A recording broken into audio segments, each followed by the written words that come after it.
Welcome to the Armchair Fantasy Football Podcast. Here are your hosts, DJ Marcotte and John Soroyce. Enjoy the show.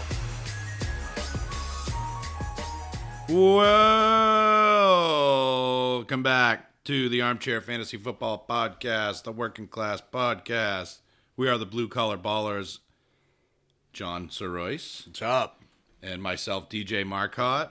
You can check us out on our Facebook page at Armchair Fantasy Football, on Twitter at Armchair FF Pod. I am on Twitter at Armchair Kingpin. John is on Twitter at John2977. You can email us at armchairfb@gmail.com. You can find us on Spotify, Apple Podcasts, Stitcher, Podbean, YouTube, where you can see our lovely faces. Just search Armchair Fantasy Football Podcast. You will find us very quickly. And I'm ready to go. We are right before the season starts here, John. We are ready to bust through every matchup this week and break down every matchup this week. This is going to be a marathon episode. I got a funny feeling about that, and I cannot wait. I am pumped for this episode. What about you? Oh, I am too. So this should be very exciting. So let's get right to it. Let's get into news. All right. So first bit of news.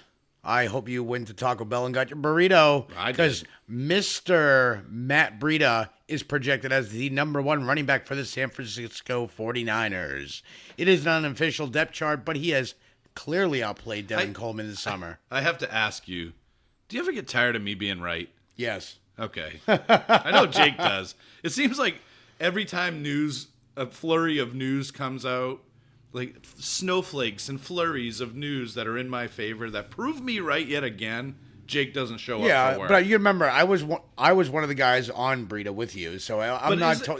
Am I wrong? Like Jake just doesn't show up whenever No. there's a flurry of Nostra DJ news that comes out. Look who we are missing right now. Well, that's what I'm saying, man. So, but yeah, Breida listed as the number one, and Coleman is projected as the number 2 RB. But like I said, this is unofficial, but this is based on what the 49ers have to put on paper at the moment, and clearly Breida has outplayed Coleman this summer. Dude, he's better. So I'm going to say this right to my listeners. I'm talking to you guys.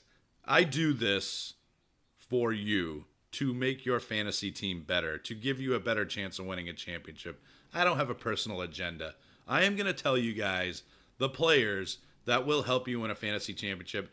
I've been banging that gong for Matt Breida for a long time now, and slowly, the worm has turned in his favor. Matt Breida is the guy to own in San Francisco. I don't care how much money he gets paid.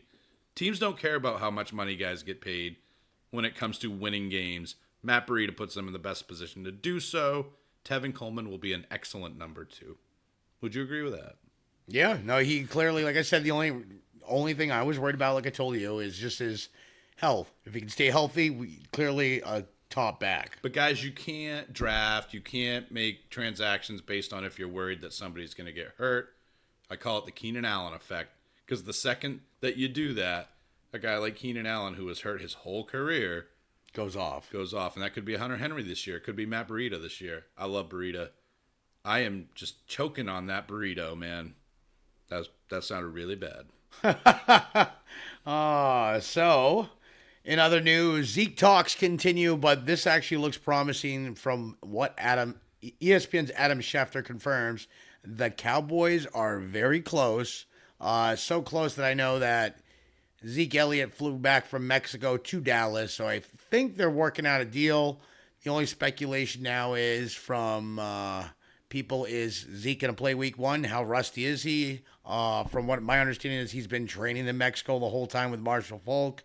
I think he's going to be ready to go week 1. I was hoping not, since I have to play DJ week 1. But either way, it's too good of a matchup even with Pollard. So it looks like the Zeke deal, I think, will be done as of tomorrow. So first of all, Zeke going to week 1. I'm going to have to pull this out of the Chad Ochocinco book and say, child, please. If that man has signed with Dallas an extension, he will be out there week 1. And he will be murdering fools against the lousy New York Giants in the house that Jerry built, in the Death Star. It's going to be a beautiful thing. Not for John, but for all of you. Yeah, it went from being projected to lose by 4 to who knows what now, 45. I don't know. By the way, guys, Projections mean nothing. Yeah, one thing you will hear me say week after week after week: do not look at projections. I can't count how many times John or I have looked at projections and we've been projected to win, and we've been kind of watching the points, the projected and the points completely, and they just go in the opposite direction sometimes. Yeah, you could be projected for 150. Stop talking over me. No, I'm not trying to. You're doing a good job. You can be projected for 150 and put up an 80. It's happened many a time. So yeah, don't look at projections, guys. But I don't even know what we were talking about. But with Zeke, if you guys are Zeke owners and you got Tony Pollard, good for you. Don't let him go. Hang on to him, because you never know. If Zeke gets hurt, you don't want to have to go spend all your fab money on Tony Pollard because you cut him when Zeke signed on the dotted line. Stash him, especially if you have deeper benches. We kind of jumped to Zeke. We're supposed to go to Pettis next. No, Zeke's important because a lot of people speculate. We're supposed to go in order. Other news, Dante Pettis and Marquise Goodwin. All the speculation about them. Well, according to the unofficial depth chart, Dante Pettis is listed as the number 1 receiver, and Marquise Goodwin is listed as the number 2 receiver. This is so weird, because was I on a different planet when the 49ers have basically been bashing Dante Pettis for the last few weeks? And there was talks that he might not even make the team, that he might get cut, and now he's their number 1 receiver, which is great. And I think, again, we talked about Goodwin too, another guy that the rumor mill was saying that he might get cut and he might not make the team. Is this coincidental that these are the 2 guys that have shown chemistry with Jimmy Garoppolo, who struggled in preseason? I don't think it's coincidence. I think he needs the shoulders to lean on, and it's the guys that he's shown the chemistry with. Yeah, and I mean, just like we said, during the podcast that. And of course, George Kittle. Kittle's the number 1. This was a coaching ploy basically to motivate those 2 to work even harder. So, you'd be stupid not to play the guys that actually have chemistry with Jimmy G. Yeah, you guys got to take that stuff with a grain of salt. And whenever a coach is burying a player, it's because he wants to motivate that player 9 times out of 10. What else you got, John? Okay, Trey Burton. Trey Boo Boo. Trey Boo Boo went from possibly not to playing to now he's limited. So he's got a small chance of still playing.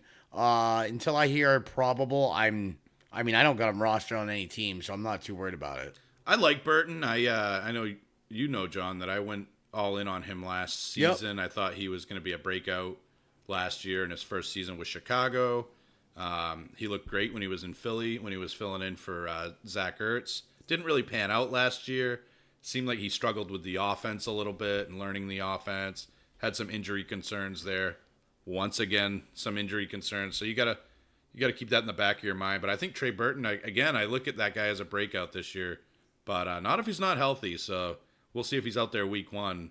If he is, he's got a pretty prime matchup, I think. I don't know. We'll discuss that. Yeah, the biggest thing is a short week for these guys because that's the Thursday night game is Green Bay at Chicago. So that's the only worry there with Trey Burton is that this is the Thursday night game, but.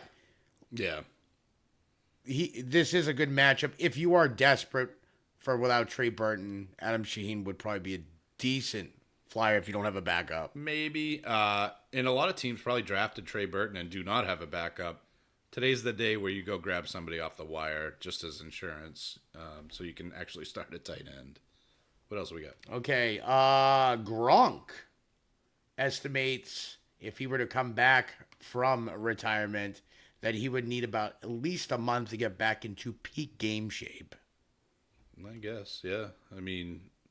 Are you stashing Gronk, John, or are you just kind of waiting that out? Are you tying up a roster spot with Gronkowski? No. Yeah, I agree with you. I if anything, if I'm going to stash Gronk, I either got to see some major news from the Pats either being shorthanded or it has to be possibly like a run at the playoffs. Yeah. That's it. I'm not even thinking about stashing Gronk. It's not worth the spot. If you got a deep roster bench, maybe. But I don't have any deep roster benches. It's like the Kareem Hunt thing. Just wait. Whoever the Kareem Hunt owner is going to get desperate when they have to fill a bye week spot or an injury spot. And he's going to be the first guy they cut. He's going to be the most expendable guy, as will Gronkowski. Just wait it out. Okay, so the Cowboys are passing money out because they signed Lael Collins to a 5-year, $50 million extension. Why is this important? Because it was already one of the best offensive lines in the league. It stays that way with the signing like this. Lyle Collins is a really cool story. The guy was undrafted and he worked his rear end off to earn this money. So I'm wondering where all the money's coming from. Dak might want to he might be getting a little nervous because, I mean, they've paid Jalen Smith. I mean, they're not huge contracts, but they're paying these guys who deserve it, by the way. And, people can pick on Jerry Jones, but the guy's just such a great GM in terms of selecting on the field talent. And it's a shame because they're doing the right things. It looks like Zeke's going to show up. This team, and John, you know me. You know that I'm probably the most pessimistic Cowboys fan that there is. But this team is built to be a Super Bowl contender this year on the field. They really are. I mean, I haven't seen an assembly of talent in Dallas like this in a long time. They're spending their money intelligently. Jerry's not going after the big name free agents. He's signing his own guys, which creates even more of a team environment. It's a great situation there, but Guy Smiley, a.k.a. Jason Garrett, is going to hold them back from a fantasy standpoint. You look at Collins, you look at Martin, you look at Frederick, you look at Smith. I mean, this is a stacked offensive line, and that's great for Zeke, and it's great for Dak. Great for Cooper, great for everybody. Yeah, I mean, injuries last year and then Frederick being out. I mean, they got their whole team back. I mean, last year, they didn't have the whole team. They had bits and pieces. Even their defense went from, like, okay, at the beginning of the season, not too hot to one of the top Ds in the league. And, I mean, let's be honest, Van Der Esch and Jalen Smith rocked it. I love Van Der Esch. But their secondary vastly improved. Yeah. I mean, look what they did to the Saints. Yeah. I mean, that's the thing. They took a high-powered offense and basically... Yeah, their defense is very underrated. Yes, very underrated. They don't get the credit they deserve. And a perfect example is look at this preseason. They didn't play a lot of their starters. They put them off and on. But a lot of their starters, they rested. And this team had more picks in the preseason than they did all year last year. Yeah. That's impressive. That means they're going to put up turnovers. I don't want to get into a Dallas love fest. My point being, like, I looked at Zeke last year. I said, this guy last season, going into 2018, I said, he deserves to be number one overall because he's going to catch a ton of passes, which nobody thought would happen. He did. And he's got an incredible offensive line. And this year's no different. He might even be in better shape if those guys stay healthy. And that's kind of what happened last year as they got banged up.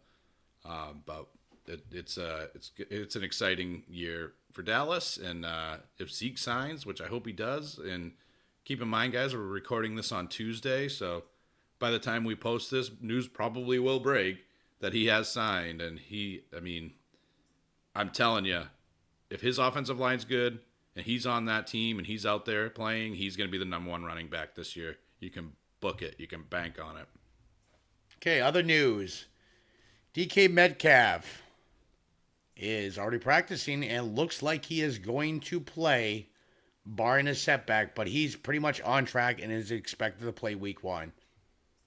DK is like, I know. Not human? DK's like the bad boy that your teenage daughter, she knows that she shouldn't date him, but there's just something really exciting about him that draws her to him. And I'm just drawn to DK Metcalf. Sadly, he was reached for in pretty much every draft that we had, but I know that he might burn me. I know he might be bad news, but man, he's exciting. And I'm excited, especially given the fact that David Moore's out and they don't really have any other receivers to speak of, nor do they have tight ends to speak of, unless you're a Will Dissly guy. I really think Metcalf could explode this year. But the only interesting thing they did take an insurance policy. They cut Jaron Brown, but now they just re-sign him again. Yeah, but I don't know. I don't look at Jaron Brown as a threat. DK Metcalf is exciting, but he could be a huge bust as well. Possibly. That is possible. Christian Kirk has been named the Cardinals punt returner. You know that cringe face emoji? Yeah. That's what I think of when I read this. It scares me because one lick on a punt return and he could be done. That scares me as well. Well, it's not even that, but Christian Kirk, Larry Fitzgerald is just ruining this poor kid because Christian Kirk is an excellent slot receiver. He's one of those bigger slot guys, much like Larry. That's the role that he excels at. That's the role that he didn't play last year. There was talk in the offseason that he would finally be playing that role this year. And not only is he not playing that role because Larry Fitzgerald is, I mean, you're hoping he's probably out there in 3 wide receiver sets, but this limits his snap count, John. And that is not a good thing. That is bad news for fantasy football owners because Christian Kirk went early in our drafts. Like, He people went very bought early. into him. They were projected. I would say, I think he went in the 6th round. And Fitzgerald went very late. Yeah, so again, in the keeper league that we have, the league of record, I think he went in what would be the equivalent of the 6th round. And now you're talking about a guy that might not even be I mean, he'll be a factor, but you're rolling the dice every time you put him out there, and you're hoping he makes a big play, on a limited snap. He might. What is he? 40? Is he going to be 40% of the snaps? I mean, if that's the case, he's not relevant. He goes from a wide receiver 2 to a wide receiver 4. So if you went and got him in the 6th round, God bless you. What else we got, John? Was that Phil? I'm not naming names. We also got on top of that Christian Kirk news. Larry Fitzgerald and Keyshawn Johnson have been projected They as are the number 1 and 2. Number yeah. 1 and 2. So well, let's talk about Keyshawn Johnson. I mean, now you might want to look on your waiver wire. We might be onto something there, especially in that fast-paced offense where they plan on running a lot of plays. And here's a guy that, I mean, he had a great preseason, but he was not projected very high in the beginning of the season. He had a great preseason, and I think he threw the team for a loop. Isabella and Crabtree and Sherfield have all gone to the back of the pack. They're going to be more situational, possibly, so it limits their snaps even more. But these are the 3 guys that, if you're going to take a chance, I like Keyshawn as possibly a good flyer. Washington Redskins are wearing a lot of, as Alex would say, Gucci lately, aren't they? I love that Gucci comparison. I know Jake hates it, but Darius, Jake, I hope you're watching. Gucci. I am right again. When you guys were, I'm not going to use the phrase I used earlier in regards to what you guys were doing to Adrian Peterson for the last several months, but you guys were touting him as the guy to own in that backfield, and all of a sudden news comes out today, John? It basically says Coach Gruden has told reporters on Monday that Darius Geis, or Gucci, will get more carries than Adrian Peterson, and he specifically stated the offense carry-wise will pretty much go through Geis. He also said that he wants to keep Chris Thompson involved on pass downs. Definitely. So Adrian Peterson's stock just plummeted. Geis has gone up. Thompson actually creeps a little bit up. So I guess watch week 1 and see what happens. It could completely change. But right now, if you have to base it off the news, Geis goes to the top of the depth chart there. So another lesson in life, guys, about how you should listen to me, and I'm talking to the listeners. You should listen to me and not the guy that normally sits in the middle here, because I'm on fire, John. You have been on fire lately. I'll give you that. You have been very on fire. So is that it for the news? That's it. All right, let's get into some breakdowns. You ready? You ready to start with Thursday night's game, the Packers at the Bears? The Bears. So let's talk about Green Bay first. Obviously, Aaron Rodgers. You had some interesting tidbits on Aaron Rodgers. I'll let you spout off on that. So when I actually look at this, which it got raised, but I will go into it. So basically, yeah, when I was typing the news by accident, geez. But I know most of the news. He actually did show prep, folks, and then he erased it. So the surprising thing, if you actually looked at Aaron Rodgers' lifetime against Aaron Rodgers' lifetime against Chicago, he carries 106 or 107, I believe, QB rating. He has thrown for over 4,600 passing yards. He has thrown for 45 TDs and 9 interceptions. He owns the Bears lifetime. It's kind of scary. It really is. Last year when he faced them, I believe week 1, he had, I believe, 200. I'm going to get the exact stat because I feel like I don't want to give you a bad stat here. But Aaron Rodgers, week 1 against him, had three TDs for 286 yards. I think, I look at this game, it could potentially be a shootout. I even look at Mitchell Trubisky as a guy that could really surprise people, not only this year, but especially in week 1. But based on Rodgers is a must start, obviously, in this situation. I'm a little nervous. I get all the stuff that you're saying, but at the same time, Chicago is the number 1 ranked defense for 2019. So it scares me a little bit. Khalil Mack scares me a little bit. And Aaron Rodgers being made of glass scares me a little bit. But I really, truly believe that this game is going to be a complete shootout. So I don't know if it's start everybody, but you're definitely starting Davante Adams. Yep. You're probably starting Aaron Jones, I'm assuming, unless you somehow have him as like your third back. But even then, you probably start him in your flex. MBS and Geronimo, what do you think about that, John? That dynamic? Well, last year, Cobb ate them up in the first game, and this is a surprising stat. Cobb had 9 catches for 142 yards on a TD in that first game.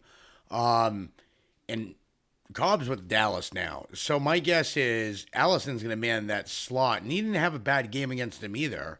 But between Allison and Scantling, I'm thinking if they're going to beat these guys, they're going to beat them with the other receivers. I think they're going to put a lot of dedication on the covering Adams because he burned him last year.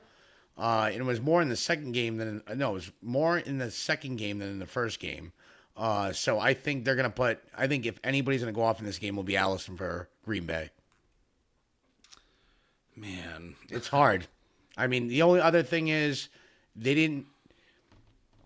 Not Aaron Williams. Jamal Williams played instead of Aaron Jones last year because Aaron Jones was out. So I don't know how LaFleur's going to. I know he said he's going to run more, which could be very, very scary for this Green Bay team. They are very, very good against the run, and I mean very good against the run. So I feel Chicago ranked number 10 against running backs, which isn't bad. It's basically they're near the top. They're a top 10 team against the run. No, that's pretty good. But every other position, they're number 1. Last year, they were number 1 against the number 1 wide receiver. They were ranked 3rd overall against the number 2 wide receiver, and number 4 against any other wide receivers. That means if you have more than 3 receivers, they were good there. Jimmy Graham is going to be irrelevant here. They were number 3 against tight ends last year. You're looking at over-under of 45.5 as it stands right now for the game. Jimmy Graham, if he's your tight end, you're starting him. I would say definitely start Davante Adams. Wheels up for Aaron Jones, I think. It's a tough run defense, but at the same time, I just have this feeling that Green Bay is just going to come out of the gate a house of fire. I think they got a lot to prove. And that really doesn't read in the stat lines, but that's kind of what the Working Class Podcast is all about. We look a little deeper than that. Yeah, it's a divisional rivalry. That's the thing. Last year, even the second game, as bad as Green Bay gave up, they still managed to end up giving them a run for their money even that second game. Yeah, and I think on the Chicago side of it, I am definitely starting David Montgomery. I think he's going to destroy that defense. Green Bay, not the best against the run. I'm pretty pumped about David Montgomery and his ability to not only run the ball, but to catch it as well. I think he's got a really good baseline. I'm loving David Montgomery week 1. I like Tariq Cohen week 1, but he's more of a boom or bust flex option. I think depending on Trey Burton's news, I think Cohen and Gabriel will have more, what's the word I want to use? More receptions, more targets if Burton's out. They're going to have to utilize. See, I actually think it's Anthony Miller. I think Anthony Miller benefits a lot if Burton's out, and I think this is a breakout year for Anthony Miller. I traded Royce Freeman to get Anthony Miller. Probably not a guy you're starting week 1, though. Your starting lineup is pretty solidified, but I would definitely say for the Bears, it's Montgomery for sure. Trubisky, I think, could surprise a lot of people. I think he's going to spread the ball out a lot, though, so I don't know if any one receiver is really going to pop. Maybe Allen Robinson, maybe Anthony Miller. But I would definitely keep in mind that Green Bay did give up the third most fantasy points to wide receivers last year. So there's definitely some room for one or both of those guys to pop. I just not sure which one. Probably Allen Robinson. I don't know what you think, John. I think Allen Robinson has just not lived up to his hype since he went to Jacksonville. I'm not saying he's not a different person here, but if I had to pick out of the bunch, I mean, Anthony Miller's up and rising. I mean, last year, I believe had 7 touchdowns, and he didn't even get that many targets. He was a rookie, so He's just good. he's good. He's the highest good. He's upside shifty. guy. Yeah, he could blow up week 1. He really could. He could. He but you're really not could. starting him. Where you drafted him, he's No. Week 1's kind of tough for us because your starting lineups are pretty much locked in. But he could surprise you if you're going in a deeper league or something like that. Yeah, I mean that's the thing is, I mean if you're already stuck in a bind right off the bat and you have to start Miller, I mean he's not a bad play that week. Yeah. So Allen Robinson, I would say out of the bunch has the best chance to perform. He is, I'm guessing they're clear cut number 1. Yep. So I love Montgomery though this week. Yeah, Monty I think is going to catch a lot of passes this week, and I think Monty Burns is going to burn. All right, so let's move on to Kansas City, Jacksonville. Over under, John, at 52. Wow. So a lot of points predicted here. As we know, Kansas City has an excellent offense, not so much on the defense. So who do you think is going to pop on this one, John?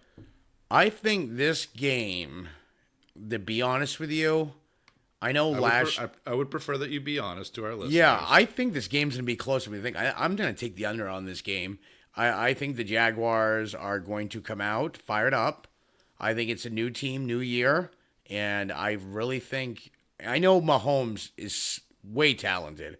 I just see this game being realistically like 24-17. So I have bad news for you.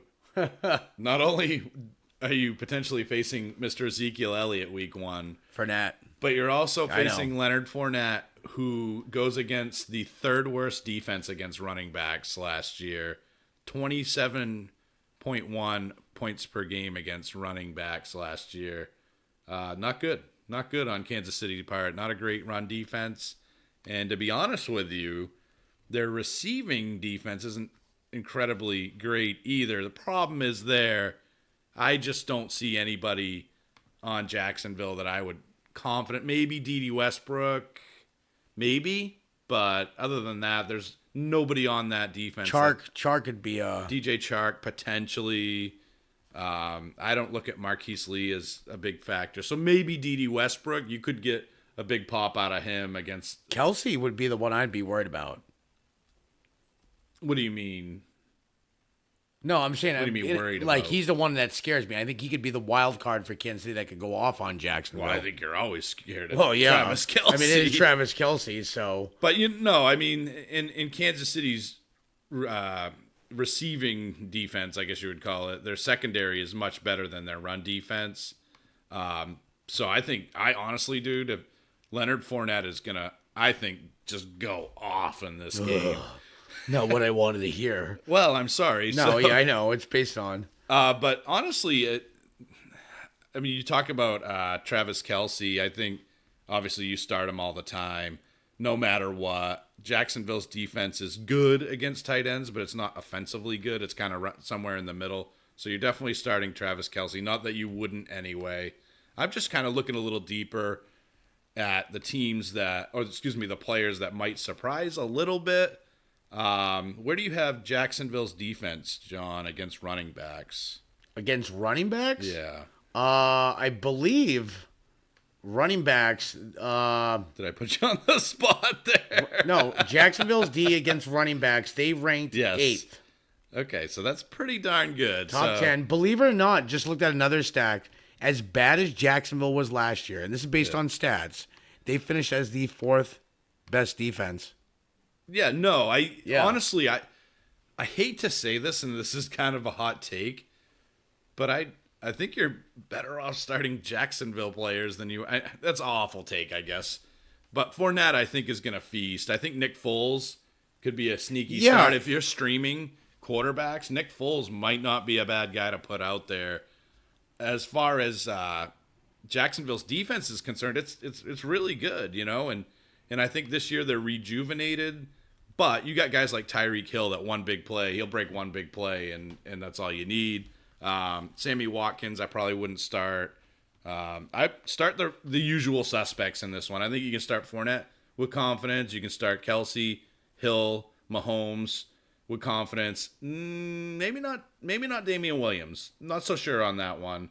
And you could probably start Dede Westbrook with confidence in this one too. So you think Williams will get the bulk of the carries? This is a hypothetical question. I think at this time, yes, but it's really hard to say. I mean, it could be McCoy. They could split. Andy Reid traditionally goes with a workhorse back, but this game might be him figuring out who the hot hand is. It could be Darwin Thompson. Yeah, that's why I'm a little scared about starting any Kansas City running back. I mean, I agree. I'm scared this week. If you're playing a Kansas City running back, I hate to say this if you're a Damian Williams owner, but you got to see how week 1 plays out. You could be playing with fire. It could be this is just an educated guess, but they could run the ball. Let's say McCoy gets an 8. Damian Williams gets it 6, and Darwin Thompson gets it 3. So you really want to roll that chance of on your fantasy week with possibly not knowing what the outcome is. They just announced all this because of McCoy getting traded. They're going to use possibly a running back by committee approach. If I'm the owner of any of 3 of those, I'm staying right away week 1. In Jacksonville, I mean, even with Tyreek Hill, I think you're good to go. But Jacksonville had the number 1 defense against receivers actually last year. Yeah. So against receivers, they were tough. They were the toughest. So yeah. So I mean, and Ramsey's probably he's going to be lined up against Hill. Jalen right? Ramsey is supposedly going to line up against Tyreek Hill. So if he goes on the right, Ramsey follows him, and then you got AJ Bouye on the other side covering. He's no slouch either. So I think Kelsey will have a big game. Fournette will have a big game. Yep. So I think if you're Kansas City and you're gonna beat Jacksonville, it's gonna be through the middle. But even then, they got some pretty good linebackers. Jacksonville could win this game. Yeah. No. You know what? The more I think about it, the more I might go on the under on this one. That's why I say I think this game But then you got Mahomes, who just has the Kavorka. He is, yeah. Mahomes, I think, is the wild card here. He can either bust this game wide open, or he's going to get owned. But he didn't struggle against elite defenses last year, but he definitely wasn't bulletproof against them. I had him, and he had a couple 3 games there where he wasn't bulletproof. So anyway, let's move on to the next one. Falcons and Vikings, John. What do you think of this game? I think people underestimate this game. Okay, Atlanta last year, clearly one of the worst defenses in the league. Would you agree? Yes. Yes. But they had a lot of studs that were out. Yes, Deion Jones was out. I mean, that's not even... There was, 3 Pro Bowlers, I think, gone from their team last year. I think this is a different defense. I'm not clearly sold on being like a top 5 unit. I'm not saying that either. But I think it's not the same defense last year that was one of the worst, I believe the worst against running backs. In terms of Atlanta. Defense, yes. So I can look that up for you. Yep. I mean, if I look at stats from last year, I would say Minnesota all day long. I think this game is going to be a complete shootout from both sides. I think it's actually... The Falcons were the 5th, 6th worst against running backs. Yep. So they gave up a lot of points to running backs. I see a Dalvin Cook 25 a game. I see this game going both sides. I think it's just this is what we call a fantasy feast. Both sides are going to feast here. See, you don't think so? Because I'm just saying. So let's talk about wide receivers. If you look at take a guess at where Minnesota ranked points against for wide receivers. I'm guessing top 3. They were the 2nd best against wide receivers. So that's not going to be easy for Julio and Ridley. I think more. I don't know. And it's not a team where they just shut down the number 1. I think they're just good against wide receivers. So this might be, to Jake, this might be an Austin Hooper day, honestly. This is an Austin Hooper day because Minnesota ranked 30th against tight ends last year, 2nd worst in the league. Where'd you get that number from? Right here. Where is here? Sorry. I got the statistic pulled up. Minnesota against tight ends ranked 30th. All right, because I don't have them there. But I don't know. They gave up 46.7 yards per game. Pro Football Reference has them like middle of the pack. But anyway, yeah, I think it's irrelevant because Minnesota is so good last year against against wide receivers. I think they carry that into this year. I don't think they're going to shut down Julio and Ridley, but I think they're definitely going to temper your expectations with those guys week one against Minnesota. As far as Stephon Diggs and Adam Thielen, I think that's where you could see the fantasy bonanza is on the Minnesota side of things. But again, with the caveat that Atlanta definitely had some major injuries on defense last year, so that it's a little unpredictable when I like to go by last year's points against, but you can't exclusively go by that because of additions and subtractions on certain teams. So if you look at overall defensive rankings this year, I think you might see Arizona creep up that list, but I really still think Thielen's going to feast and Diggs is going to feast, and I think Cook should have a good game too. No, that's good for me then. That means Cousins should feast if those two feast. I like that prediction. Yeah, but I have Diggs too, so yeah, I have Diggs in a couple trouble. weeks. You're in trouble, dude. The more I look at this week in the matchups, the more I think for you're in some trouble. reason, I don't know if I'm just destined to fail week one, but I feel like I play you every week one every year. And I know that we auto-generate the schedule, so Yep. I think it's just fluky. Yeah, I think it is fluky. So I honestly can tell you that it is, so is perfect a randomly exam- yeah. generated schedule. It's a randomly generated schedule. And get this one. Guess who's predicted to score the second most Why points do you this week? look at that? No, I'm just saying. But we're like way above everybody else. What I'm saying, you know, what I'm saying projection wise. You're saying a lot. You keep saying yeah, over and over again. There's some good matchups. So let's get back. But Let's scary. get refocused here. So Dalvin Cook going against Atlanta gave up the 6th most points against running backs last year. He should feast. He should feast. I think Diggs and Thielen should feast. I think Julio will be fine. Ridley, not so much. But again, temper your expectations with Julio. And I think Devonta Freeman might have a rough go of it as well this week. I don't know what your thoughts on him are. I'm not. I'm like in the middle. Are you okay today? Yeah. Because your brain seems to be stopping an awful lot. But Minnesota was roughly in the top 10 last year, points against running back. So, And I know Atlanta was. I know Minnesota wasn't horrible to the running backs, and they weren't awful either. Middle of the pack. I mean, I just think Minnesota plays in a dome, correct? yes. That's why I think That's this game correct. will be a little closer than people think. Yeah. Matt Ryan does very well in domes. Yeah. I mean, I know defense, it's stats too, but I think this game's gonna be closer. I really think we'll see. But bottom line is wheels up, I think, for Dalvin Cook, Stephon Diggs, Adam Thielen, definitely. And I would just temper your expectations with the Falcons. I know it's in a dome, but, I mean, we're talking the second best team against wide receivers last year. That's going to be trouble for Julio and Calvin Ridley. And I think Austin Hooper's a sneaky good start this week. That's my take on this matchup. We got to keep blazing through these. Though. okay, next one. So Titans at the Browns, John. Derrick Henry. Let's talk about the running backs. Derrick Henry and Nick Chubb, and maybe to a lesser extent Dion Lewis. What are your thoughts on these guys? I think that I am not starting Derrick Henry. Is that emotional? No. This is straight up because Cleveland's defense is not getting the proper respect they deserve. Their front line's actually really solid. Even their linebacking core. This defense has improved immensely, and I don't think they're getting their respect. And let's be honest, Titans' offensive line is beat up.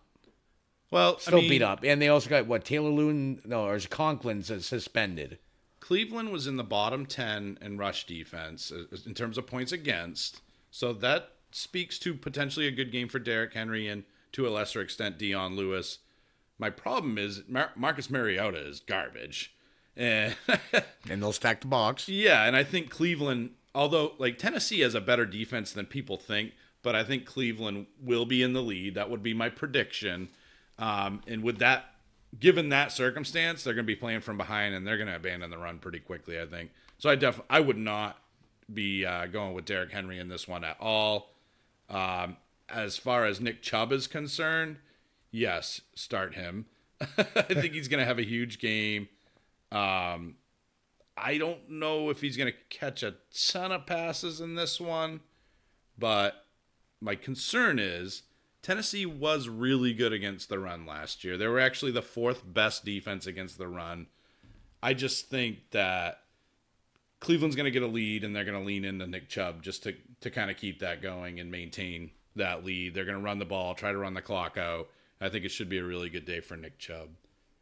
Yeah, and I mean, how do you feel about the Cleveland side, though? You think other than Chubb, do you think that Odell has any value here? Yeah, you mentioned he's got a pretty tough matchup, though, Right now, prediction is that Dory Jackson, their quarterback, is going to be covering him. He's pretty solid. He's a Pro Bowler. Yeah. But by the stats, according to this, Tennessee does not do well against the number 2 or slot receiver. Though that's interesting, and they actually weren't great against the pass last year. They gave up 30.1 points a game to receivers. So that's probably the weak spot. So I don't know. I look at this game as Odell should have a good game. Jarvis Landry might even have a better game based on that stat that you're probably about to talk about. But I think they're gonna in the second half you're gonna see more running the ball and more Nick Chubb. Should be a great game for Baker Mayfield though. Yeah, number wise, I see him. I think he's gonna throw for 300 here. First game, I really see 300, huh? Yeah, That seems bold, but it could be. It all depends. I mean, depends what Titans defense we see. If they completely fall apart first half, he won't get 300. He'll be the game will be over at the half if they completely dominate on the ground. Okay. So, but I think the game. I think it won't open up more till the second half. Sneaky start to Cleveland Browns were 7th worst against tight end last year. They gave up the 7th most fantasy points to tight end last year, so Delaney Walker could be an interesting start too in this one. Old man Delaney. Yeah, if he makes it the whole game. All right, Njoku, no. I'm not a Njoku fan, still not. Yeah, I agree with you there.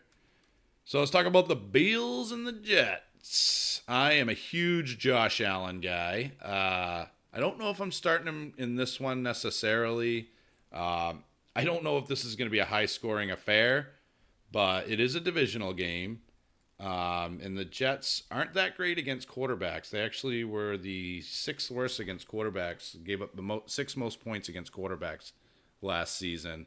So this could be Josh Allen's coming out party. What do you think? They play each other twice, divisional rivalry. Of course, yeah. Then on top of that, do you think some of these numbers are skewed because of Brady?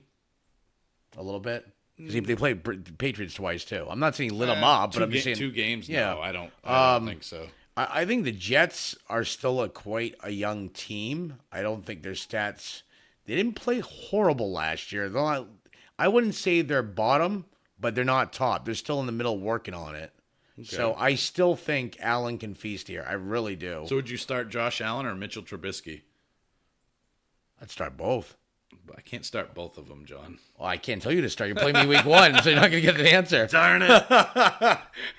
I know who I would start, but I'm not going to say it because I don't want to ruin that. All right. Well, yeah, I kind of like Josh Allen this week. I'm on the fence, though. I have that very scenario, Allen or Trubisky, but I think this could be a huge game for him. Singletary, Gore, who are you going with in this one? I'm going to be honest with you. I am a Gore owner only because I grabbed him off the waiver wire. I'm not going to play him. Here's another backfield until you see what kind of pans out. I know they're saying Singletary, but they didn't say when. So yeah. I think prediction-wise, Gore will lead this backfield, but I don't see him dominating the carries. I see I see all 3 of them being involved. It's a backfield I would stay away from, just like wide receiver there. Who's going to benefit here? Yeah, Jets are middle of the pack against the running back. I don't know, man. Yes, I agree with you. It's going to be probably 50-50 split, but it could be 30-30-30 for all we know. We don't know. You're probably not starting either of those guys week 1. What about Robbie Anderson? Number 1, will he be good to go? That's kind of up in the air as of this recording. But number 2, is he a guy that you're looking at starting week 1? I mean, we have to in our 16-team league because it's so deep, but maybe as a flex option. Buffalo's actually sneaky good against. Against number 1 receivers. Just secondary-wise, are good against receivers. So they're not that bad. Robbie Anderson, I think, can be a flex start. Would he be your number 1? No. Number 2, probably not. Flex start, yes. Good flex option. You ready to move on to Ravens and Dolphins? Is this worth it? So, yes, I am. Lamar Jackson. This is a young man that I've been trying to acquire off our buddy Ernie. But this could be a really prime matchup for him. Miami, not good against quarterbacks. They are, I think, the eighth. They gave up the eighth most points to quarterbacks last season. And Lamar Jackson is, as you mentioned, a dual threat, but more an on-the-ground threat. I think this could be a huge game for Lamar Jackson, though, because Miami's just all kinds of bad. Miami's bad against the run, too. So here's a game where possibly I think Lamar Jackson, I'm not even saying I wouldn't even just start him based on his run. I think this is a game he can actually, you're going to see a nice, good week from Lamar Jackson here. That's my prediction on it. Okay. I think he's a must start this week. Miami Dolphins, fourth most points against running backs last year. Mark Ingram is a must start, I think, unless you have two studs ahead of him. But even in a flex, I think he's a must start. Agreed. Do we see Justice Hill pop his head out a little bit more than expected? I think you're going to see him more than expected. I believe you're going to see him start as a change of pace back, but depending on how this game's going, you could see him play more in the second half. Okay. Yeah, I don't think I'd start him week one, but it's no, it's a big interesting to gamble. see how much Justice Hill is mixed into this. But I think Mark Ingram should feast this. If you own Mark Ingram, get ready for maybe the best week of the season for him. What about the receivers, John? You starting Boykin? You starting Marquise Brown? Any of those guys? Obviously not. I would say no. Probably no. Not knowing who exactly the number one is, no. Okay. It's a big chance, I think. Mark Andrews is intriguing to me. Miami's kind of middle of the pack against tight ends, or at least they were last year. But as Roger used to say, he's got to throw to somebody. So I think Mark Andrews could have a huge week one against Miami this week. I think this could be the breakout party for him. And he's my third tight end, if you guys can believe that. I really like Mark Andrews this week. I'm excited to see how that offense plays out. But I think it's going to be... I really think it's going to be Ingram and Andrews, the Ingram and Andrews show. And I think Lamar Jackson's primed for a big game, too, against just a dreadful defense and just a dreadful overall team. So guess who we're moving on to, John? Who are we moving on to? Miami. I don't even like Drake. You don't like the Drake? I hate the Drake. I love the Drake. How could you not like the Drake? Who's the Drake? The Drake is good. Is he? Not this week. You won't be. They are facing I believe, the number one team against the run. Yeah, poor Kenyon Drake. That dude just can't buy a break, man. Not with $1 million. Model number on that chair. Oh, we got some more Seinfeld going here. You know I'm a big Seinfeld fan. I can't get enough of these guys. I'm going to be honest with you. When it comes to a Miami player this week, it's a dumpster fire here. I don't think I start anybody. And even then, this is a huge gamble. If you're going to start anybody with any type of value, would be the tight end. But I don't trust Miami tight ends right now. Gesicki is not dependable. Yeah. But that's where you would expose Baltimore, is at the tight end situation. Over-under on this game is 37. I'm just going to tell you guys straight up and move on. Don't start any Dolphins. Yep, thank you. Don't even consider it. Nope.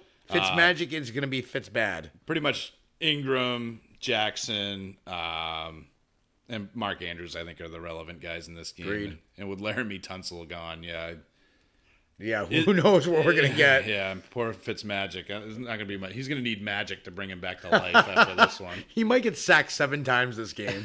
I can actually see it happening. So the Skins at the Eagles, John, is it going to be the Miles Sanders show, or is it going to be a mix of all of those guys? I mean, Jordan Howard, are you touching either of these guys? Based on what I'm seeing, I know they want Sanders involved, but I don't know what the timeshare is going to be. I think they're both going to be used. And I'm saying that based on not what I'm seeing or what I'm thinking. I'm basing on how Peterson is a coach. He likes to use a committee. So I think they're going to have split time for now. Yeah, Washington's not bad they weren't bad against the run. They weren't great against the run. Middle of the pack. Yeah, but I think, like you said, I think this is going to be a definite timeshare out of the gate.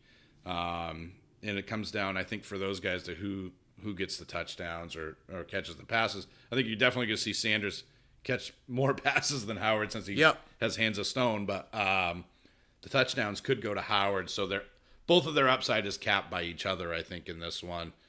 What about you could be wearing some Gucci this weekend? Do you buy the hype? I buy the hype in terms of the player that he is. I don't like that he's going against Philly, who's actually pretty darn good against the run. I think this team is lacking in receiving power and receiving talent. I think the Redskins are just going to be absolutely slaughtered. I think I don't start Gucci based on the fact that I think they stack the box against him. Because they don't. Here's the thing, they don't respect Keenum.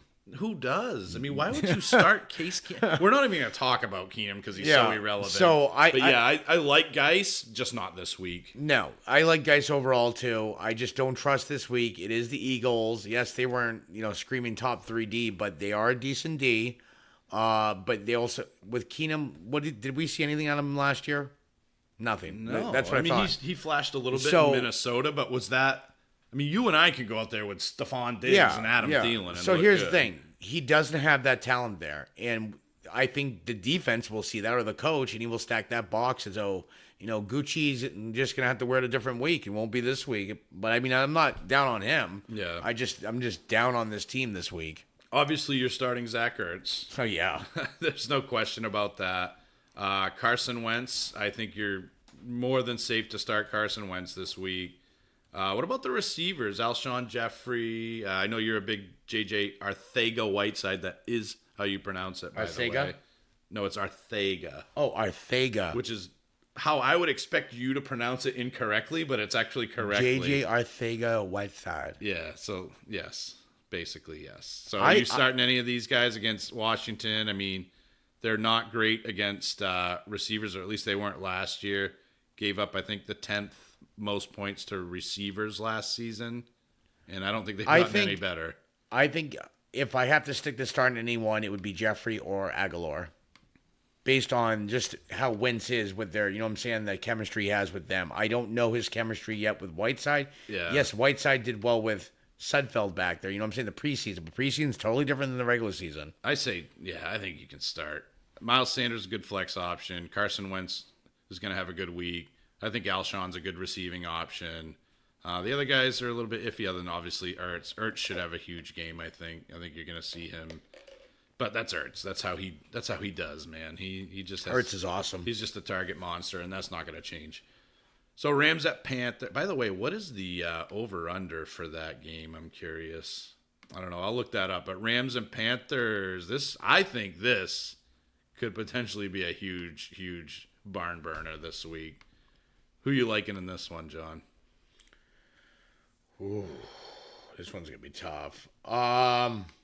This can go either way. I'm going. Are they playing at Carolina? Are they playing? Philly Washington's got a 46.5 over/under. That's gonna be 35 points for Philly, probably, if not more. But yeah, just kind of throwing that out there. That's much higher than I expected that line to be. Are they playing at Carolina or are they playing at LA? It's at Carolina. The line for this game is 51. So wow. Vegas expects a big game, and I do too, frankly. I think you start everybody here. I think this is going to be one of those bonanza games. Cooks, Woods, Cooper Kupp, Todd Gurley, Jared Goff, start them all. Cam Newton, McCaffrey, DJ Moore, Curtis Samuel. These offenses are both they're high powered. They are high powered, man. I agree with that. I think both these defenses are not. Carolina hasn't lived up to their hype defense they used to be. They're not horrible, but they're not the stellar D they used to be. In LA, they lost to Dominique Sue. Apparently, they were good in the Super Bowl, but not good enough. But yeah, but look at how many they held the Patriots to how many points? 13 was it? Something like that. But how many points did they give up against Kansas City? So I mean, right? Yeah. No, I think this is going to be a huge game. Just fire everything in this one, man. Yep. So like the pirate ships, and they just fire all the cannons. Yeah, this is Battleship right here. Just go. That's going to be this game. So it's going to be fun to watch. I can't wait to watch that one. Moving on to the Colts and the Chargers. 2 weeks ago, I was more excited about this game than I am now. I can't put my finger on it, John. Is there So- something different about this game? Yeah, you have no Melvin Gordon, you have no Andrew Luck. Oh, so you yeah, have that's Brissett right. starting. Yeah. And who, according to Jake, is the next Hall of Fame quarterback. that's why I got that big contract. What about, let's talk, I mean, Melvin Gordon, we don't know what's going on there. I would say as of this recording, he's not going As to of be right playing. now, they are not budging from where they stand, so I would think that he's not playing. So, with that being said, what are your thoughts on Eckler and Justin Jackson? I mean, I'm hearing a 60-40 timeshare in favor of Eckler, but Jackson could be the goal line guy. Going to be interesting to see how that plays out. I don't know what your thoughts on those two guys are. I think to be honest with you, I think that Chargers offensive line is very beat up. They are very beat up. Yeah. Russell Okung's out. They're just not. Their line's beat up. I think that they're gonna have to keep like a Justin Jackson or Eckler out back for pass protection. I don't think neither one are really gonna go off. If I had to choose one, it's gonna be Jackson based on goal line carries. Okay. I'm not starting either of those running backs, honestly. Eckler or Jackson, just too risky for me. On the other side of the ball, though, Marlon Mack, probably not starting him either. I mean, and people drafted this guy when Luck was there, thinking that he was going to be a great RB2 for them. I'm not loving the situation there. I don't think Jacoby Brissett, I mean, people are being very open-minded about him, but there's this really scary thing called reality, and reality is that he's not that good. And I think if you look at the Chargers, I think they've got a good secondary. I think they've got a good defense all around. Going to be a bad day for the Colts. I don't think you start T.Y. Hilton until Jacoby Brissett's not the quarterback anymore. No, the only person that benefited with when Brissett played were the tight ends, but they're facing a defense. Charger defense, I believe, was pretty much near the top. I believe in tight end. I believe defense. Oh, against the tight end, I'm not sure, but I Yeah. can look that up. Look it up. I'm curious because the one I got here says it has them only given up like 45.7 yards per game against the tight ends. That's pretty stellar. Yeah, I mean, that's going to take me a second to Yeah, find. no, that's fine. But, I do like Hunter Henry here because Indy was not good against tight ends last year. Chargers are pretty good against tight end. They're Yep. definitely in the top So 12. to me, I can see this game being lopsided. I think. I think Chargers. Yes, they don't have Derwin James. It's a blow to the defense, but I don't think it's that big of a blow where Bosa's not going to feast. I actually just think this is going to be bad game? straight up bad game. I don't think this is going to. I don't think you're going to see. Is anybody going to watch this game with all the news? The over/under is 48.5. I mean, that's not offensively high, but it's a lot high. I would take the under on that for sure. And I don't know. This game bores me to tears. I don't want any of these guys. I don't think I have anybody other than this team other than Henry. Poor T.Y. Hilton, man. Poor T.Y. He's dedicating the season to Luck, though. Remember? He is indeed. Yeah, we'll see how that goes for him. Jacoby might have something to say about that. He might. he could. He might poison the punch bowl on that one. So what's our next one, John? Bengals at the Seahawks. Is this Chris Carson's day? Is he just going to dominate? You and Jake think he's the greatest running back of all time. So I don't say he's the greatest running back. I have faith. Remember that I found this guy as a waiver wire gem, so I have more faith in him. I think he's going to feast on Cincinnati. I really do. well, I mean, I don't want to be critical of my son's favorite team, but No, but they since did give up the second most points to running backs yes, last year. and this is a chance for even Penny has a chance here to shine. I think this. Yeah, I'm not ready to start As a Penny flex, yet. as a flex, I'm I saying. think Penny will he'll tip the scales at the end of the season. But honestly, you guys know that I'm not the biggest Chris Carson guy, but he's a must start this week. I think he's going to feast against Cincinnati. They're not good against the run. I don't think that has changed much from last year to this year. I would definitely have him in the lineup. What about Mixon, John? Mixon, I think you gotta start Mixon based on volume. You don't have a choice. Yeah, No AJ definitely. Green, you gotta start him on volume. See, I don't even have to look at the matchup. Volume alone with AJ Green out, he's gonna see an insane amount of volume. Seattle was middle of the pack against running backs last year, but does Clowney tip the scales, or is he more of a pass rusher that kind of messes with the quarterback type of thing? I think he's more a pass rusher that messes with the quarterback. Not to mention, we don't know what kind of shape is he in. I haven't heard any reports on if he's ready to go, if he is playing. I know he did sign, but I think he's good to go. yeah, but I don't know how much physical shape wise he is. He didn't play any preseason games, so I don't know if is this guy going to play limited or not. So I mean, I think he still makes him regardless. What about Tyler Boyd? Tyler Boyd, I think, is fine. That secondary is not the Legion of Boom anymore. No. They can be exposed. I think Tyler Boyd should have an okay game here. The concerning part is Dalton going to have enough time to throw if Clowney plays? Yeah, because Cincinnati's offensive line is not stellar either. And Dalton's just not.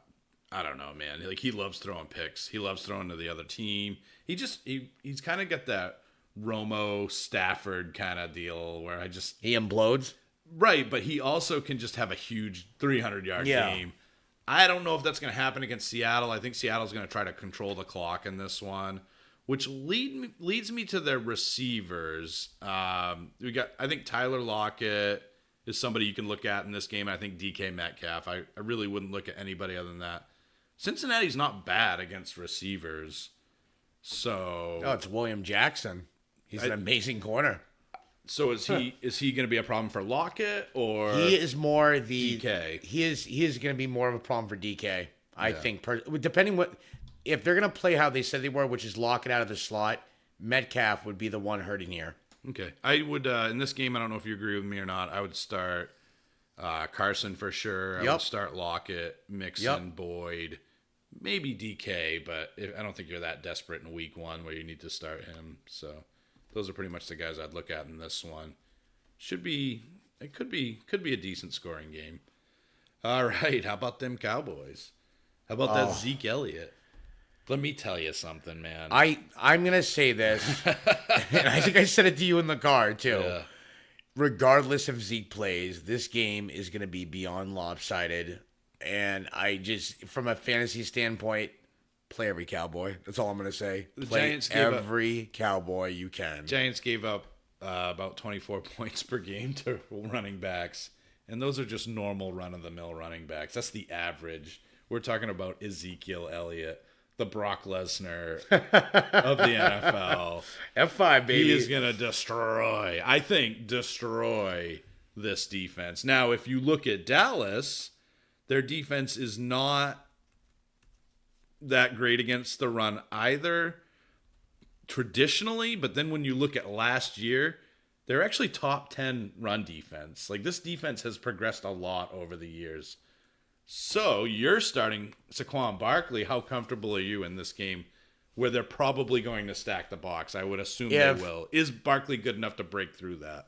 Barkley showed last year he faced the Dallas twice. I mean, did he blow up sideways with them? No. I mean, but he still put up decent numbers, and Odell wasn't even, I don't even think, playing in that game. I think Barkley's safe. I don't think you should expect a high game, but you have to start him based on his talent. The guy can break a tackle at any moment or make a spin move. You have to start Barkley based on volume here. You have Shepard, even if he is starting, as far as I know. You got Ingram. These are the three primary weapons here. They're going to use them all. And I see a high amount of volume for Barkley in this game.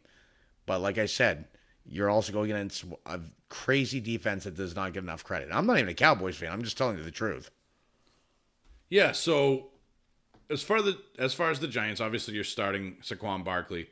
Dallas they're not invincible against tight ends. They give about 10 points a game to tight ends. I would definitely start Evan Ingram here. And again, as far as tight ends go, he's in the top 6, I would say. And you're probably starting him anyway. You probably don't have an embarrassment of riches at tight end like I do with Kittle and Howard and Andrews. But I think you could see a big game out of Ingram. And actually Dallas, so Dallas has a good all-around defense, but they actually aren't that great against quarterbacks at all. I wouldn't start Eli Manning, but when the Cowboys and the Giants meet in week 1, it's always a barn burner. So Eli could be a startable guy if you're streaming quarterbacks or if you're in a 2-quarterback or super flex league, he could be a good start. But I think the Cowboys, I don't like saying this because I always think I'll jinx them. I think they're going to dominate this game if Elliott is out there. And if not, I still think you're starting Tony Pollard. I think Dallas is going to beat these guys up pretty good, but I could be wrong. Like I said, I don't even think they need Zeke for this game. I think even Tony Pollard will have a good game here. Giants secondary was trash last year too, so You starting Cooper against Janoris? yeah, why not, man? I mean, the thing you need to look at is targets, opportunity. Yeah. Amari is going to get that, and I don't look at Jenkins as a shutdown corner.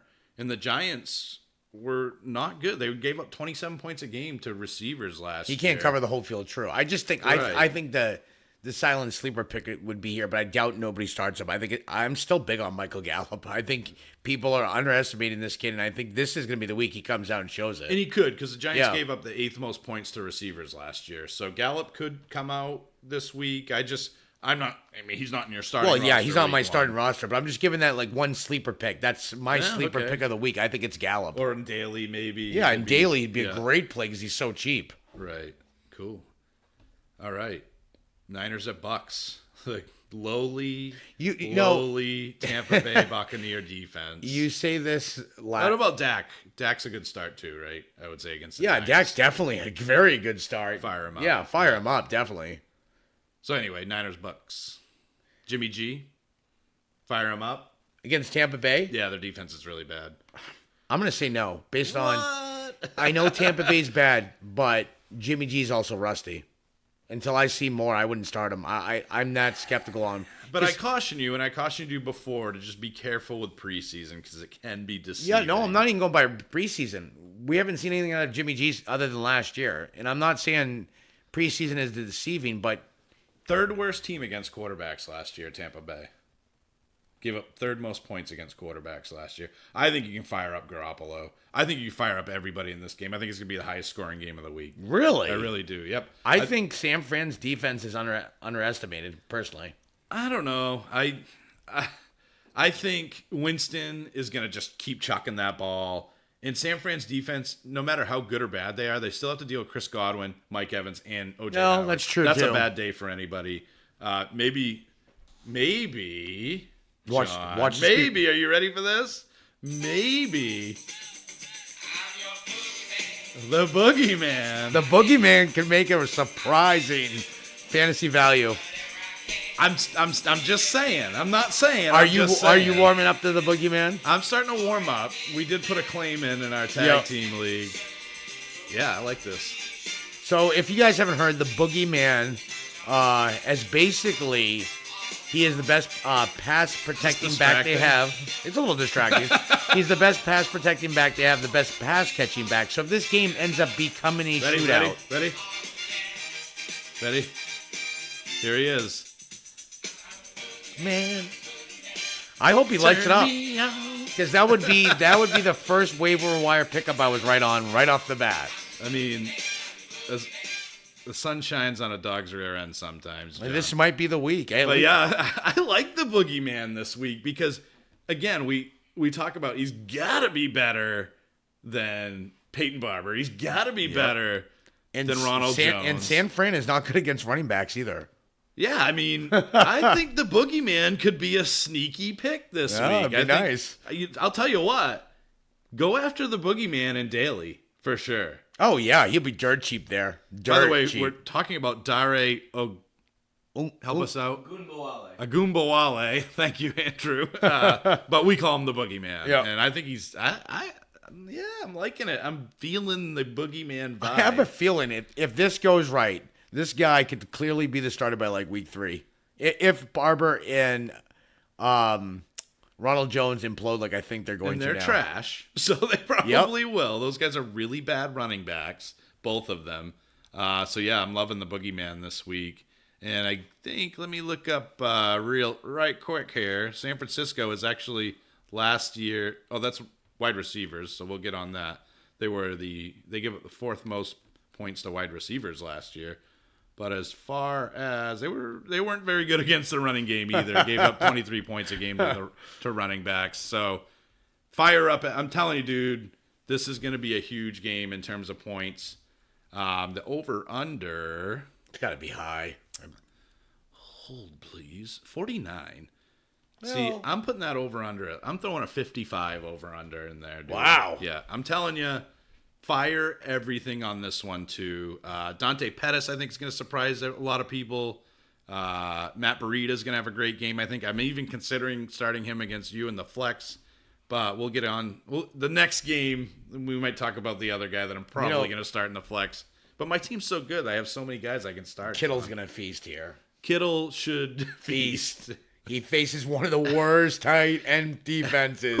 Who are you facing week 1 against? Yeah, me see what I mean? That this is rigged. I think this is rigged It's for not week 1. rigged. I know. A random schedule generator. I don't know what else That to tell seems you, to land John. on me week 1. That's fine. You're just facing the best fantasy team of all time. I mean, there's really nothing you Hey, can do about that. I always take week 1 with a grain of salt. So you know what? You never know. Yeah, the Bucks aren't good against tight ends. Nope. That's a This bad is gonna step to look be at. this is gonna be I think a glorious week for me, but you just never know, guys. You never can tell. So, in all seriousness, I think Garoppolo's a great start. Burita, I can see you starting Coleman in the flex. Pettis, Kittle, maybe Goodwin, Mike Evans, Chris Godwin, OJ Howard. Just fire everything and enjoy the ride. Right, John? Yes. You good with that? I'm not good with the Kittle ride. I'm good with it. All right. I can't agree with that one. It's going to destroy Kittle, my I'm team. telling you, I can't wait to drop stunners in my living room when Kittle's scoring touchdowns this week. I hope. Lions and the Cardinals. Carry on my wayward son. There'll be peace when you are done. Fire him up. Lay your weary head to rest. If you had carry on, Don't you cry I got him in one league. you wouldn't cry no more. But you're going to be doing a lot of crying this week because you don't have him. But yeah, I'm loving carry on this weekend. I'm loving everybody against the Cardinals. That defense did not look good in preseason, John. It didn't look good last year either. And now they're also playing without Patrick Peterson. So they just lost one of their best defenders on their team. So this does not help. No, not at all. And last year, in case you were wondering, worst team against running backs, gave up the most points to running backs last season, did the Arizona Cardinals. Yes, that's true. So fire up Carry On Johnson. And I think he's a must start, Oh actually. my God, he's going to feast this week. The only thing I don't like about it is that he's on Noah's team, and Noah will do well because of it. But other than that, I'm loving Carry On Johnson this week. I don't know about you. Talk about the running backs on the other side of the field, John. David Johnson. David Johnson, I think, is going to be fine here. I really do. I mean, Detroit is like middle of the pack, I believe, on the run. Yep. I think he'll do fine here. Surprisingly, I think, depending on how Kyler Murray plays, this is a good chance for him to start off well. Detroit was not a good passing defense last year. So this would be his chance to feast. Yeah, I'm agreeing totally. You start the running backs in this matchup. Yep. I think this could be another high-scoring affair. As far as the wide receivers go, if you look at Larry Fitzgerald, could be a steady flex start, I think. I don't know what your thoughts on him are. Keyshawn John. I was going to say, is Keyshawn intriguing to you at all? He's very intriguing with how bad that the one, I mean, on the Arizona side, definitely Keyshawn I'm interested in as a flyer if you need it. If you don't take that chance. Yeah. I think those two are the ones I'd concentrate on most with David Johnson out of the backfield. On the Detroit side of the ball, I'm Galladay. You already knew to play. And Marvitron as well. You shush on Marvitron. It's all about Kenny Galladay.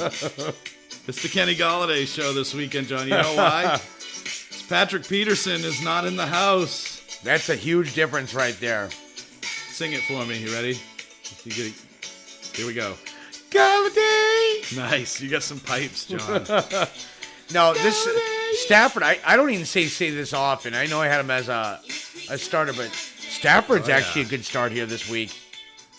Let it fade out. Okay, sorry. I'm high on Kenny Galladay, who John also you are going against. Yep, another he one. is in my flex position. Is there can I wave the flag week 1?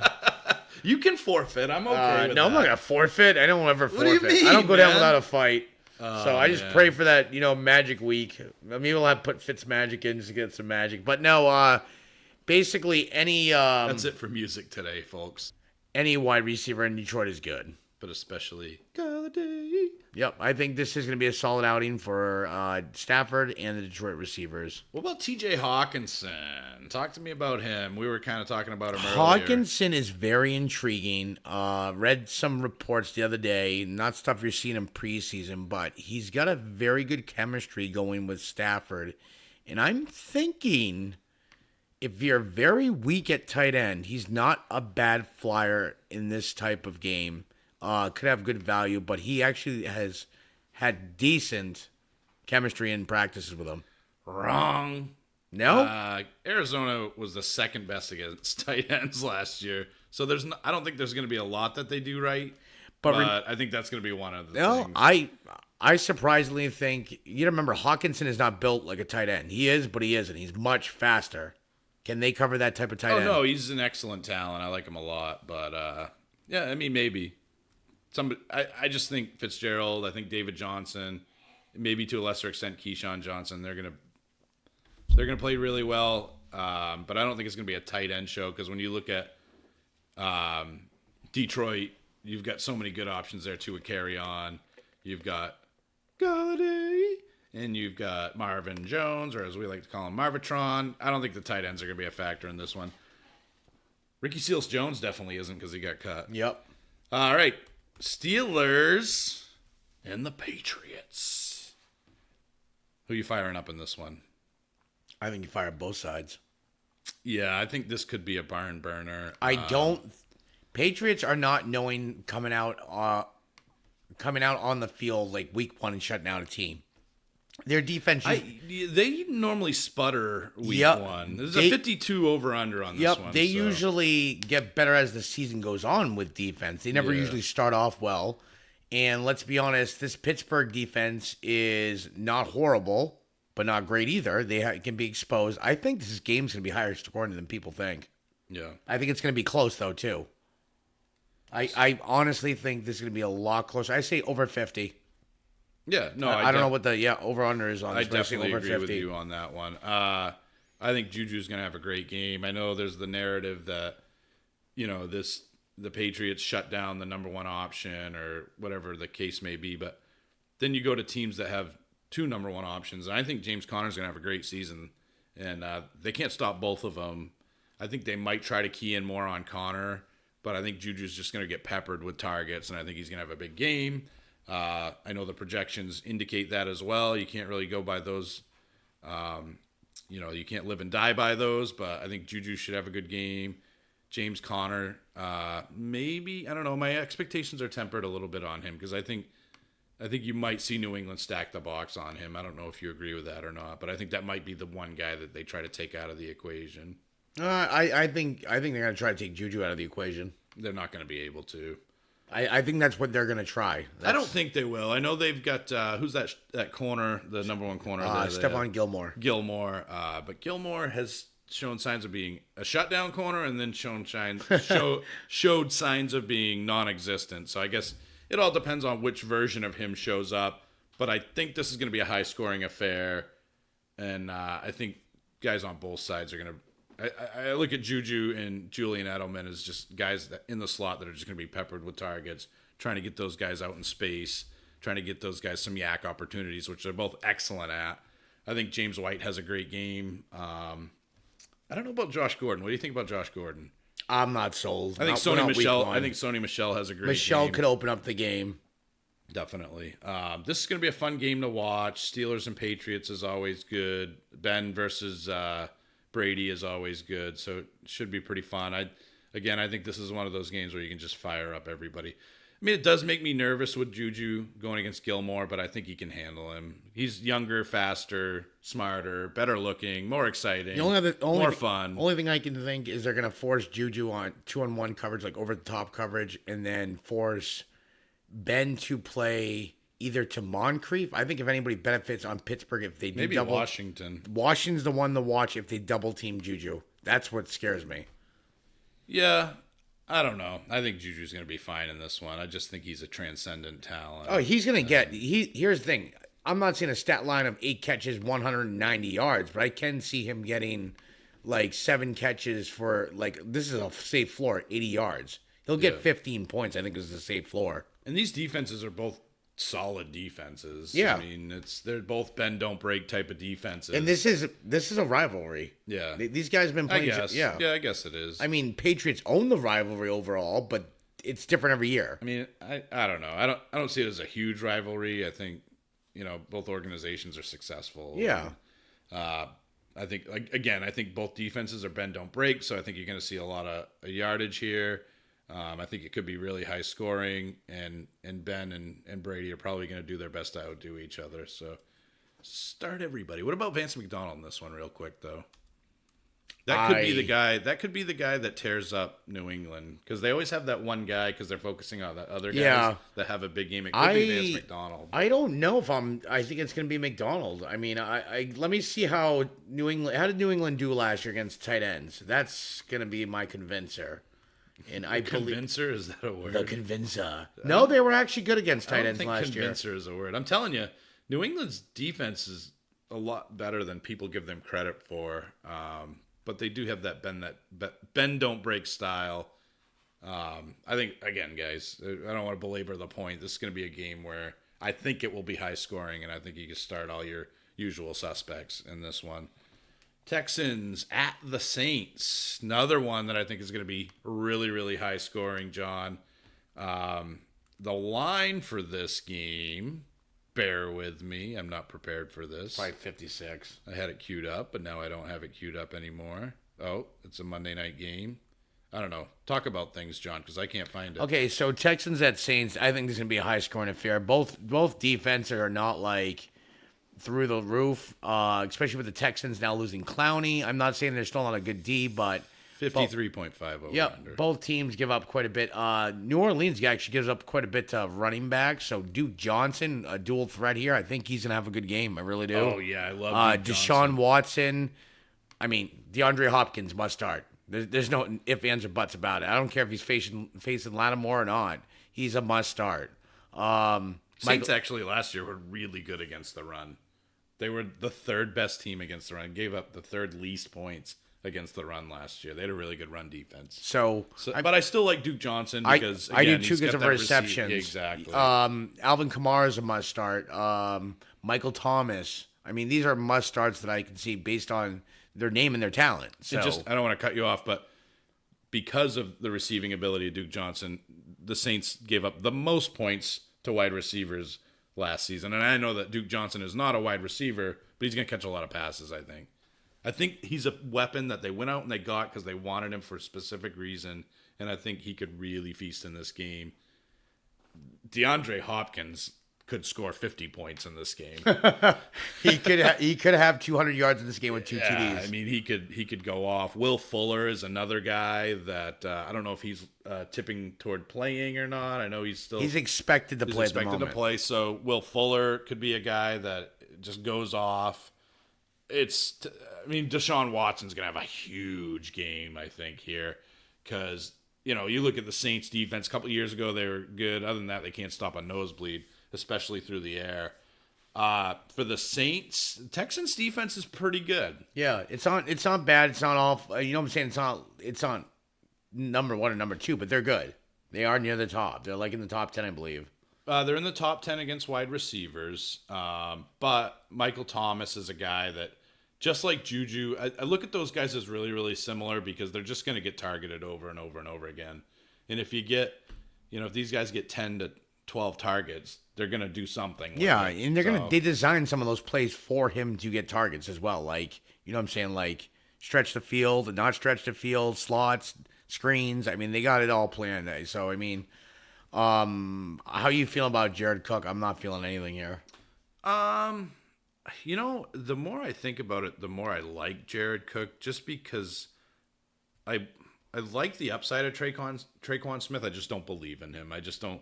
You want to see more flash out of him. I don't think they believe in him necessarily. You could be right. The Texans did give up the 5th most points to tight ends last season. So Jared Cook could be a sneaky start. And again, with the tight end landscape being the way it is, when you drafted Jared Cook, you probably drafted him as your starter.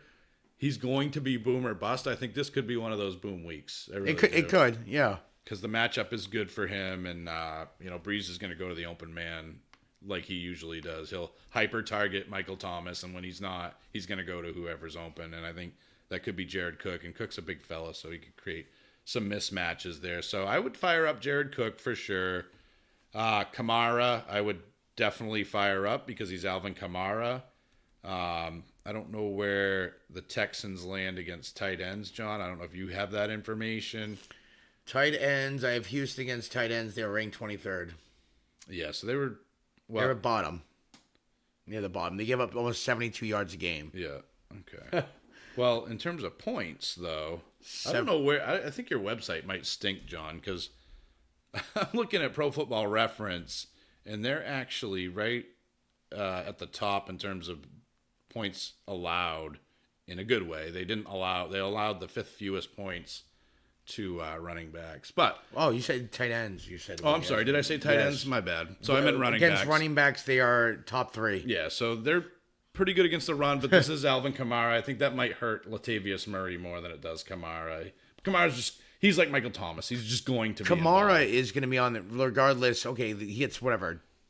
He gets a few carries. The problem with Kamara is it's the mismatch he has going against the linebackers out of the backfield with the passes. Yeah. That's where his value is. Sorry about the tight end slip. No, that's fine. That's fine. So, yeah, there's a lot of exciting games this week. I'm sure the NFL does that intentionally. They want, the season to start off right. I figured they would start off more with Green Bay and Chicago on Thursday, though. I didn't expect that. I expected like a Rams-Patriots rematch, you know what I'm saying? Something like that. It's a divisional game, though, and I think it's going to be a pretty exciting But that San Fran-Tampa Bay game would have been better to start off on Thursday because it would have been high scoring. Yeah. That would have been nice, actually. So the last game, and then we'll wrap this up, is Denver at Oakland. For me, Phillip Lindsay, Royce Freeman, Cortland Sutton, Emmanuel Sanders, hard pass on all of them. I'm not starting anybody in Denver this week or probably ever. Because I just think that offense is going to be dreadful. And Oakland's defense is better this year, I think, than people realize now. I think they're going to see that Oakland has improved on defense. I know they gave up a lot last year. They got rid of Khalil Mack, obviously a big blow, but I think they're going to turn it around this year a little bit. They're not going to be a great defense, but I think they're going to be much better. No, you're going to see improvement with the kids they drafted, too, I think, too, is what you're saying. And I agree with that. They got these draft picks for a reason. Yes. This game, though, is a game where I'm not firing everything. I'm a little... I have Josh Jacobs. I'm probably not going to start him. I don't think it's a bad matchup for Jacobs. I really don't. It's not... Yeah, I mean, Denver wasn't...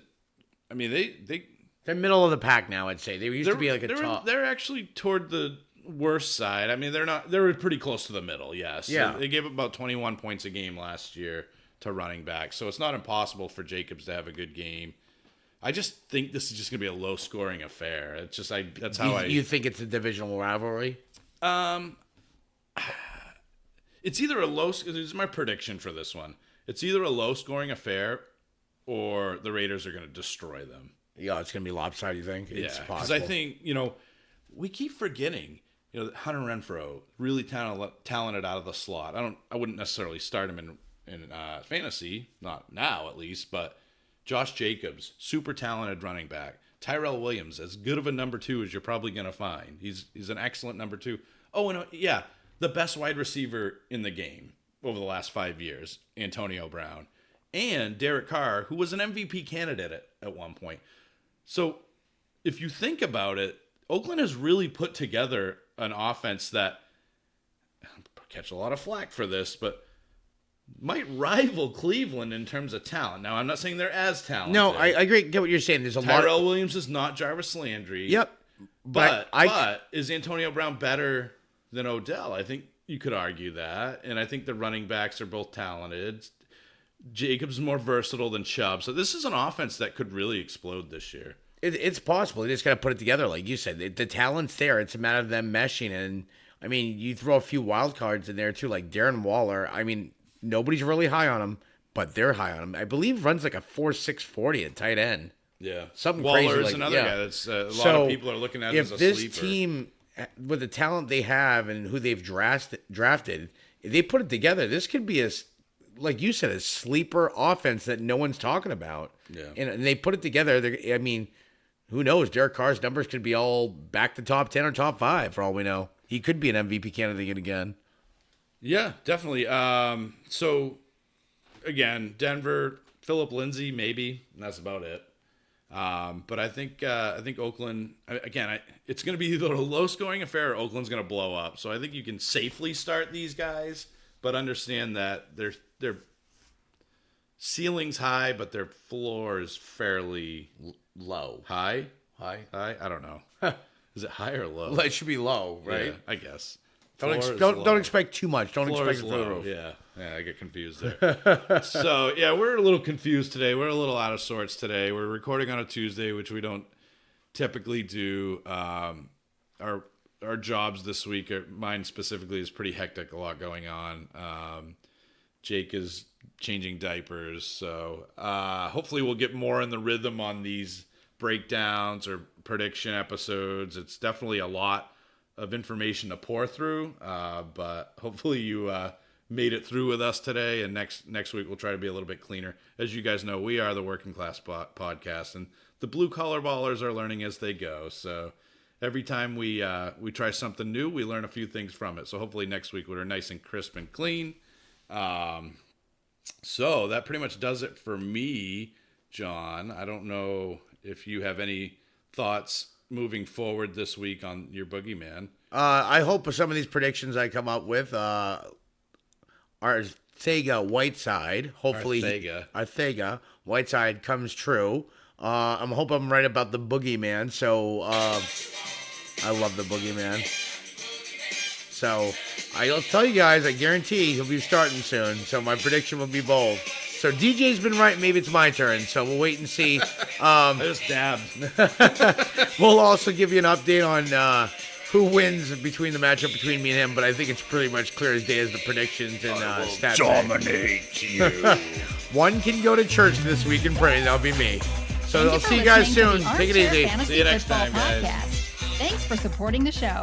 Until next time.